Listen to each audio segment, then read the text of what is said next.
Hey, it's Caitlin. Hi. This is Caitlin with CabaYoga, and we're back today with another wonderful, thought-provoking interview to stimulate our souls and expand our minds as we survive spiritually through this COVID global pandemic and all the challenges that come along with it. And today I'm here with one of my very favorite people, Eileen Ellis. She is a Native American healer, an amazing teacher counselor, and has worked with 3 generations of my family and really been an architect of transformation for us and been so amazing to all of us. So I'm thrilled to have her on this platform today and be able to give some golden advice to everybody out there. So without further ado, this is Eileen. Eileen, can you start, just tell us a little bit about yourself and what it is that you do? Absolutely. Well, good. I guess it's morning for you guys. It's afternoon for us here Oh, in where are Florida. you? In Florida. You are, okay. Yeah, I'm in Florida. Okay. Yeah, I'm one of those people that's all over the place too, but I'm home right now. Good. So my name is Eileen Ellis. I am a Native American healer. I'm a full-blooded Mohawk Indian. My family comes from a small Indian reservation outside of Montreal in Canada called Kanawaki. And both of my parents are full-blooded Native Americans. Makes me a little unique in that respect. But I don't believe that being a full-blooded Native American necessarily makes you a spiritual person or a Native American healer either. I have a sister that doesn't know anything about this. So, like it's not a shoe-in. So what I do is basically I tell people I do 3 things. I teach people about their energy body. I was also in public education for 25 years, a public school administrator. And it always was fascinating to me that we teach kids anything under the sun, but we never really teach kids about how to manage their emotional selves or their energy body. So I teach people about energy, and the youngest that I can get to teaching people about energy, the more I think a rich, deep, beautiful life that people can have. But as Caitlin said, I've been working with her grandma, her mom, her siblings. So it goes across the board. So I teach people about energy and how to manage their energy body. The second thing that I do primarily is I have the gift and the skills and the training to shift energy. So what that means is that if people are holding heavy energy in their energy body, which is impacting upon their physical health or the way they're thinking or their habits or their addictions, all of those things, I have the gift of being able to shift and pull out that heavy energy from their energy body and fill them with light, healing light energy, which is that in of itself is pretty amazing. And the third thing that I do is I start to teach people about their soul contracts. Why are they here? Why did we each agree to all of this? What are we here to learn? What has been the constant theme in our story since childhood? So as I work with people, we dive into those kinds of topics. Yeah. But those are basically the 3 things that I do. Yeah. And also, for me, one thing that we did that was really helpful was a past life regression. For me to apply that energy and understand more about what my journey is now was amazing. So at the end of this, I'll kind of recap with all of your information if anyone wants to get in touch with you about starting a plan to conversate and work with their energy. We can do that. But yeah, Totally. very cool things. And so how have you been lately? What's been going on in your world? I'm good. And gratefully, everybody in my family is good. Kids, grandkids are all good. So yeah, I think like everybody, I'm just taking it one day at a time. I'm really mindful about being grateful for the position that I'm in. I'm a retired school administrator, as is my husband. He was a high school principal. So we have the gift and the beauty of having a pension. And so we're not, in the thick of things the way so many people are right now, financially, emotionally, worrying. So yeah, no, I'm in a pretty good place, and I'm very grateful for that. And what is your daily practice that keeps you in this good place? Like, what is there something that you go to every day to meditate, move your body? What does that look like for you? Yeah, I think it's very multi-pronged for me. I know it's really important to move my body. I try to run or walk or bike every day. I have the fortunate gift of living here in beautiful Southwest Florida. So our community, as you know, Caitlin, is really beautiful where we live. So, so I do get out and I do take care of my physical body. I'm very mindful about what I eat, very plant-based diet, drink a lot of water. But I think the bigger picture for me is the shift in realizing that my spiritual practice is my daily life. I don't separate one from the other. I really do apply what I do. So for example, if I go downstairs and make a cup of tea in the morning, I'll take that time when my hands are around that tea mug and say thank you and think about where that tea came from. Wow. So the more you can incorporate, your spiritual practice as your daily life practice, I think that you're less prone to say, oh, I didn't do something today, or I forgot to do my, you don't have to sit in 20 minutes of meditation. It's great if you do. It's great. It's a bonus, but there's things you do every single day that you can infuse with spirituality. Yeah. I love that. And I think that's a really great way to look at things now when time management has kind of gone haywire, where we have all this time, but somehow it's hard to plan things and stay on schedule. And so I really like that perspective. I think that that's super helpful. I did tell some of our CabaYoga people that we were going to be talking, and there was a lot of excitement behind it. And so I do have some questions from some friends and some followers. Please do. Absolutely. Glenn. So as far as talking about a daily practice, and even if that embodies your full day and the little things that you're doing to kind of come back to center and show gratitude, there are still is a lot of extra weight. It seems like today people are feeling kind of stagnant and at the same time feeling very anxious. Are there any specific practices that you can offer to manage that energy and bring that into part of our daily ritual? Yeah. And I think there's some really easy things that people can do. And I work with this with my clients. I teach this with people. I teach meditation and mindfulness. And I think it's really, it's so simple, but yet it's so profound, is just to take 5 minutes when you're feeling overwhelmed or you're feeling anxious or fearful. And, we've all had glimpses of that, especially in the past couple of weeks, to just close your eyes and breathe, but breathe with intention. Our breath is our life force. We pull that in automatically all day long and we don't even think about it. I mean, what an amazing miracle that we stay alive without even having to work at it, right? But if you shift your thought, right? If you shift your thought to paying attention with your eyes closed to that air coming in through your nose, going down through your windpipe, into your lungs, and then infusing every drop of blood from your heartbeat into your body. And you think about the miracle that is. So you make it a practice of pulling in with that air, with that breath, light energy. Light is love, light is healing light. And use the power of your imagination, because guess what? Your body doesn't know the difference between what's real and what you imagine. If I told you to think about a hot apple pie fresh out of the oven, you'd start salivating because you don't know the difference, right? That's the amazing thing about us as human beings too. So imagine whatever you will, a white light, a bright light, a golden light coming in with every breath, and then send that light with intention through your body, through your mind, into your heart, into every bone, every muscle, every organ, through your bloodstream, through your lymphatic system, down to the tips of your toes and to the top of your head. And then use your exhale to release the heaviness, the fear, the sadness, the grief, the sorrow. That's just called heavy energy. And much the same way that we take in food every single day, right? And we go to the bathroom every single day and we take that for granted. How much do we keep taking in of heavy energy, but we don't release it? Yeah. We're kind of energetically constipated for a lot of people because they've held in so much. But if you take 5 minutes a couple of times during the day to, with your intention, pull in the light and release the heaviness. And let me tell you, the earth is very generous. So it will take your heaviness, it'll take your grief, your sorrow, and it will absorb that.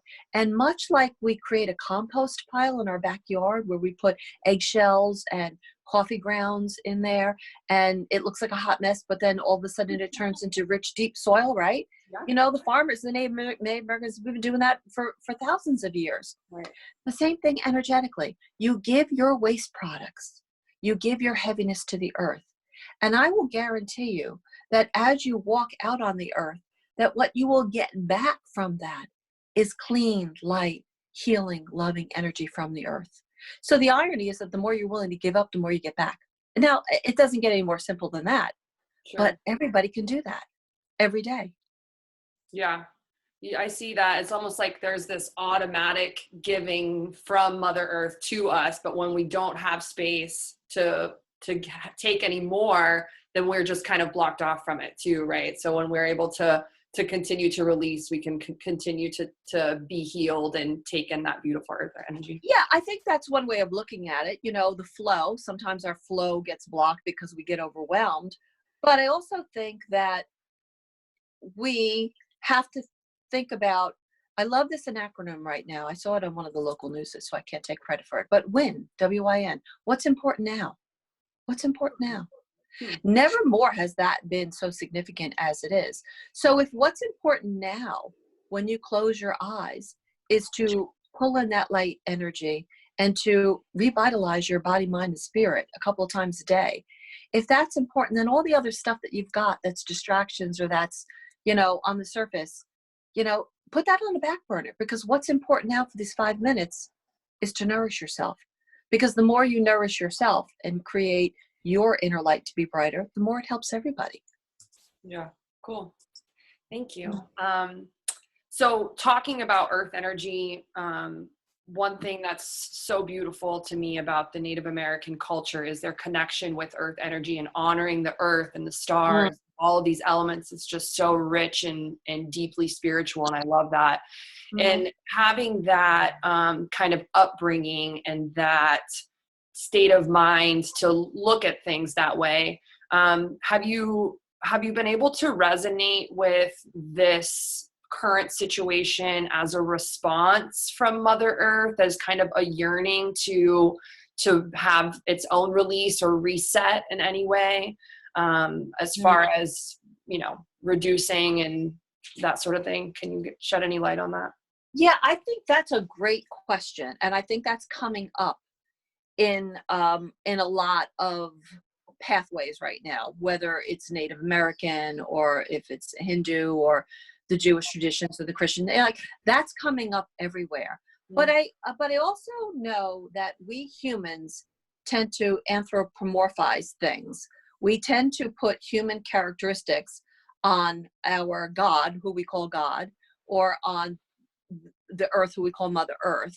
And so we sort of put these human emotions of either, you know, reset or cleansing or, you know, or, you know, anger, which is just a human tendency, because the earth and the cosmos have their own rhythm. They have their own cycle. They have their own life force. They don't need us, for God's sake, right? To, you know, to fix things or, you know, and I'm not minimizing climate change, and I'm not minimizing conservation practice. They're all good. But I think we have to look at what is the macro and what's the micro. So the macro is that if we want this globe to continue, then on a micro level, everybody has to tend to their garden in their backyard. You know, everybody has to do what's right and the right thing. So to me, it's really more of a calling that we've gotten ourselves into this mess with some of the things that we've done, with the practices that we've had, with being either lazy or complacent about things. I don't see it as a response that the earth, even, you know, when we have these great wildfires or these earthquakes, people are like, oh, the earth is angry. Yeah. You know, really, that's our stuff that we're projecting onto the earth. You know, that, and it's natural and it's human, but truly the earth does things, and it's been around for a lot longer than we will be. But to me, the call is that what can we do on a global level to all be on the same page about awareness? But then what do you do in your own individual life?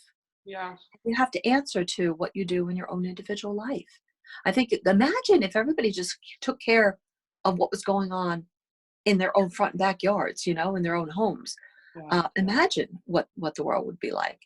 And how interesting that everybody right now is being placed in isolation, so that the only thing you can tend to is your own home and your own backyard. It's Yeah. fascinating to me. Mental backyard and like physical backyard. Sure.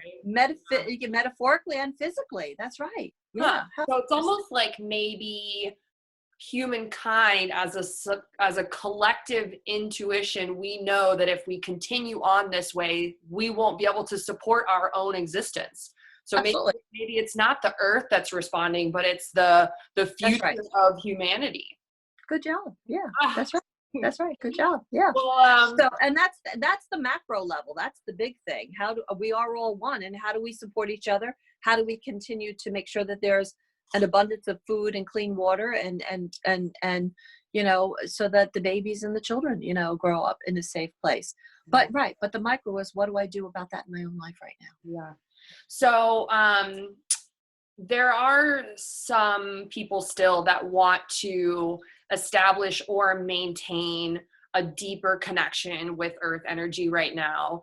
And I've heard some beautiful prayers that you've led us through in opening circles and meditations. And some of our friends and subscribers had asked if you could provide any prayer or any sort of mantra towards the earth, honoring the earth, and also something symbolic that we can kind of offer the earth. Is there anything that you can share with us?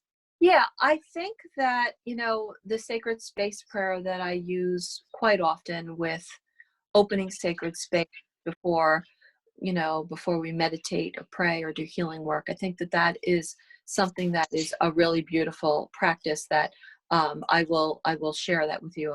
I'll send that to you electronically, that prayer.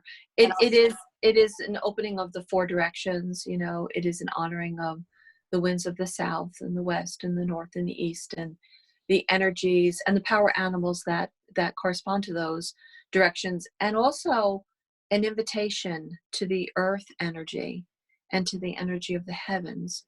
So earth energy being that thing that gravitationally grounds us, that keeps us here in this earth school, but also the heavenly realm that inspires us, that guides us, that divines, that gives us that, it's the balance between the finite life here, on the earth, and the infinite self, which, is the heavenly realm. So I'd be happy to share that prayer. But I also think that we can do something every single day in honoring of the earth. Take something in nature. When you go out, you don't have to even go far in your backyard, your front door. And if you see a leaf, a twig, a stone, whatever that might be, and below what your intention is for the earth that day, because it's going to change, because again, it's our stuff that we are imploring on the earth, but nevertheless, the intention and your breath again is your life force. So blow your prayer, your wish, maybe it's peace, and maybe it's healing, or maybe it's abundance, maybe it's hopefulness. Blow that into that natural nature item and give that to the earth. Bury it, put it back on the ground, because you have infused that natural item with your energy force, with your breath. I have this tendency when I walk in my community to listen to the trees and the bushes and the flowers and the stones. And sometimes the stone will say, pick me up. I just want to be in your presence. I want you to carry me around, for the next 20 minutes. And then after that, I give it back to the earth. Like when you start paying attention to these things, it's like, I just want to go for a ride for 20 minutes. I want to be in your presence. I want your healing light, because when you give that to me, then I give it back to the earth and all of my other stone friends. And, I know that you were mentioned about the fairy world and that's what that encompasses. The water fairies and the fairies that live in the grass and the trees and all those spirits, doing something so simple like that is just so huge. Cool. Thank you. Another thing that you have shared with me that has been monumental, that I think would be really helpful for people right now is this. I don't know if there's a name for it, but the triangle we tend to, we apply to our lives. And so, Yes. yeah. So can you talk to us about what that is and kind of how we can bring that into our situation? Of course. It's called the triangle of disempowerment, and it's based on a model. I want to say Kaplan, but I'm not really sure if that's exactly it. The triangle of disempowerment is a concept that I was taught when I did my Four Winds training in energy medicine, and it's something that I go back to all the time because we can really get very esoterical about energy work, and then we forget the practicality of how do I apply that to my life. It's great to go and have an energy session, an energy clearing or a healing or a deep tissue massage, but you don't want when you walk out the door after that hour's over for that to have just been that experience. So for me, giving people tools on how do I live my life? How do I put this into practical, motion is really important. So what I teach them about is this very simple strategy. And it's to imagine a triangle in front of you. And on one corner of the triangle is this word called the victim. And in another corner is the rescuer. And another corner is the enabler or the perpetrator. And if we find ourselves either in our own story or in somebody else's story, either as the victim, the rescuer, or the enabler, we literally get stuck in the middle of that triangle. And imagine that in the center of that triangle is a wheel with a hamster spinning around and around and around on it. Yeah. And right. And so when you are the victim, you're also, guess what, the rescuer and the enabler. So the amazing thing about is if you're one, you're all three. Right. And to me, that is the fastest, quickest, easiest way to become self-aware of when you're losing personal power or energy. And I might not see a client for 5 or 10 years. And if they come back into my life, I'll say, where are you at on that triangle? With whatever drama is going on in their life. And they're like, oh, I forgot about that, right? But it's so true. And now I'm also going to say this because we live in a very literal world right now. That doesn't mean that if you are a policeman or a fireman, if you're a rescue worker, that this is what this applies to. Sure. It's an energetic thing. Are you the one that's always raising their hand to volunteer for things, even when you don't want to? Are you the one that volunteers for something and then afterwards you're like, oh crap, I got myself into this, and there you are as the victim? Are you the one that's even engaging in the conversation with somebody complaining about it? There's the enabling part. So if you're one, you tend to be all three. And the bottom line is that this is how we lose our personal power, our energy. And it's about creating better boundaries for ourselves. It's about knowing and having the wisdom in when to say yes and when to say no. And the more you become aware of those dynamics in your life, the stronger your energy body becomes, because then you're not giving power away. And I hear people say all the time that they have people in their life that are energy vampires. And I'm always pointing out to people that nobody is taking it from you. You're giving it away. Yeah. You're just not aware of it. You just don't realize. And then, so for example, I have 3 daughters, and somebody might call about an issue.